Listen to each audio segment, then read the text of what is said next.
What's up, people? It's me, Shelby, here to make another video. And this time, this video is going to be somewhat political. It's mainly about two people that I know of. One of them I'm a fan of, Talib Kweli and Majtoure. He's the founder of Black Guns Matter. They've been having some issues over the years, I think, which is pointless. And I'm just want to talk about it because these are two black men that I respect. And they sitting over here, I don't know, just having this ridiculous beef, whatever, if you want to call it that. So I'm just going to address it. Mainly, I'm going to address Majtoure because I do believe it's just my observation, Tory, so don't be mad at me. But it's my belief, just based off observation, that you are the one who have instigated this into an unnecessary beef by burning bridges with Talib Kweli. And I know you want to talk to him, but you did burn that bridge with him. And I'm just going to get into why I feel, my personal opinion, why that bridge may be burnt. First off, I just want to say that a while ago, my story and Talib had a disagreement, and they didn't see eye to eye on something. And so what ended up happening, my story, again, this is just based off observation. I may not know the whole thing or whatever, but he threatened Talib Kweli, threatened to shoot him or whatever, and called him a bitch. And so, therefore, in Talib Kweli's eyes, he doesn't want to have a discussion with my story. Torre was open to having a discussion with them about their possible disagreement, and maybe it might have been some misunderstanding, and my story probably wanted to hash it out and have them speak one-on-one so they can clear the air. But Talib didn't want to do that because of the things my story has said about him as far as threatening him and then calling him a bitch. And so therefore, Talib does not want to even have a discussion with him based off that. And, I can see why.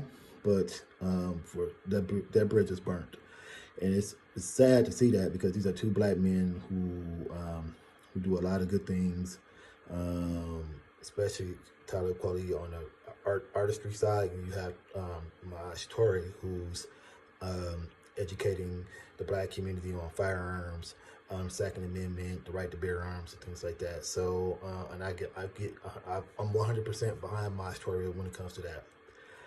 But however, I do believe he was the instigator. And what's happening, I guess, again, is that he's rehashing and fanning the flames again with this, and I don't understand why he's doing it. But apparently, Talib put out a tweet about the Ku Klux Klan and the Nazis and how they had a conservative ideology and applied it to their organizations. And Majtoure came back and said, no, basically it was the liberal Democrats, and he's still throwing these unnecessary shots at Talib Kweli. And so, again, he's being the instigator with this. And this is why people who are objectively observing this would take issues with Majtoure instigating these things again. I understand the conservative people are going to be behind him 100%, whether they're white or black. These people are, don't think objectively. And I think that on his Instagram page, you have people just, his supporters going to support him no matter what. They are in the bubble. Instead of saying, hey, don't call him a bitch, don't threaten him. If you want to engage in a conversation with Talib Kweli, you want to be on his podcast and you want him to come to your podcast, stop with the name calling, stop threatening him, stop with the insults, because that's only worsening things and you're burning the bridge all the way down. And so, and Majtoure need to hear that because he's instigating. And I don't see anything wrong with Talib's tweet. I mean, Talib told an actual fact. It's the truth. I don't understand why Majtoure would disagree with that. I mean, you Democrat, liberal, how? Because that, and even Talib said these were Democrats, they're not the Nazis, but the Ku Klux Klan were Democrats, but they had a conservative ideology, and that's true. That's what that ideology was. It wasn't liberal. So I don't understand why you would think to say that was a Democrat liberal thing. Majtoure. I don't understand that. I think that's just wrong. You're flat out incorrect when it comes to that. So that's what it was. Now, it's not to say that it's not taking a shot at what conservatism is today. I don't think that conservatism back then, I don't think will apply to what it is today. I think what conservatism is today comes from people like Barry Goldwater and Ronald Reagan and Richard Nixon. I think they are the forefathers. John Birch Society, William Buckley, what conservatism is today. Now, conservatism of today did carry some of those conservative views that, as far as principle, not belief when it comes to like hurting people and slavery and all that stuff. But the principality of conservatism did carry over to this, but tweaked. That's it. And liberalism didn't really come until the 60s when you had the Beat women's movement, you had the Beat generation, you had civil rights movement, you had the Latino movement, Native American movement, Asian movement. All this stuff was happening in the 60s. John F. Kennedy was president, and you saw the birth of liberalism come to play. So we're not talking about political party. We're not talking about Republican Party or the Democratic Party. We're talking about ideology.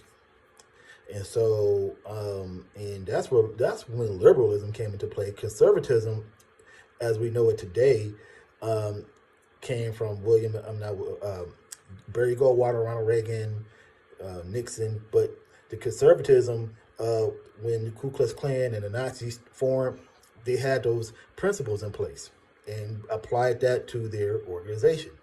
And I heard you say in the past that Malcolm X was a conservative. He was not a conservative. Malcolm X was more libertarian to me.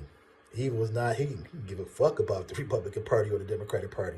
So for you to try to bring that into the fray is just wrong. It's just not historically correct. He didn't care about conservatism. He didn't care about liberalism. He didn't care about none of it because he saw an enemy, an oppressor. And we still had an oppressor today that you align yourself with sometimes, with Tommy Lauren, the Daily Wire, and Ben Shapiro. I wouldn't even be messing around talking to these people personally. That's just me. Why? Because I know when black people have an issue, then they don't like to hear it. They think black people are lying about things. If they see something that may be a potential benefit for African Americans, they'll be totally against it. And you and I both know this. I don't have a problem with you being a conservative. That's fine. A black conservative or a black liberal, that's fine. But if you are a black conservative, please start calling out Tommy Lauren. Call her out on her BS. Call her out. Call Ben Shapiro out. These people do not care about black people. They have an issue with black people always voting Democrat, but that's their problem. That's their problem. And that's it. So they need to address those issues. Why do black people vote Democrat? They need to ask themselves that. And when black people tell them, they don't want to hear it.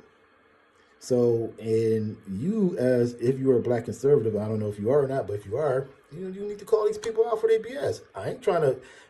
And I agree with Talib Kweli. I don't want to speak to Tommy Lauren because I know where she stands and her position and how she sees black issues and black plight. And so, therefore, I don't even want to talk to her. And I'm with him on that. But I'll talk to you, Majtoure, if you're a black conservative, so we can get together, have discussions about how do we better our community. I think it's great that you educate people on firearms and the Second Amendment and all this stuff. But, talking to Tommy Lauren, who's totally against everything black, I can't. And then she'll sit there and say she's not, but she is. And so you see why people don't want to talk to her. She talks to her audience and people in her bubble, and that's it. You ain't going to see Jay-Z try to talk to her, Talib, or a rational thinking African American not talk to her. What for? It's pointless. Ben Shapiro, so I'll let them go ahead and make their dumb assumptions about black people because that's what they do. They make dumb assumptions and leave them alone. Fuck them. Fuck them. I only care about our community and people who wants to be truthful, have an open dialogue, and are honest about what's going on in the United States of America. And when it comes to police brutality, housing, education that affect black people, systemic racism, whatever, they don't want to address it and think it don't exist because they don't want to think. They don't care. If it's not affecting them, who gives a fuck? So that's it. But Majtoure, like I said, I got love for you and I support everything that you're doing, but you need to lay off Talib Kweli, man. Just don't start anything with him. Don't be calling him names or whatever. Disagreements are fine. Disagreements are fine, but what if you want to repair this thing with Talib Kweli, you need to stop calling him names, stop threatening him, and have a true to life open dialogue. Don't put out tweets saying, "Oh, nigga, you wrong and you this, you that," because you're not helping the situation. Why would he want to come to your podcast? Why would he invite you to his? Okay, so just don't do that. Don't do that. It's a turnoff. It really is. Bright as you are, you're a smart man, and I would give you that. But stop. Just don't do it. And you can. If you're a conservative, fine. If you're liberal, fine. I mean, it's all good. But at the end of the day, you're a black man. Talib's a black man, and the disagreements that you guys have, you can discuss them in a civil manner, and that's it. But as far as Tommy Lauren, me personally, I don't have anything to do with her.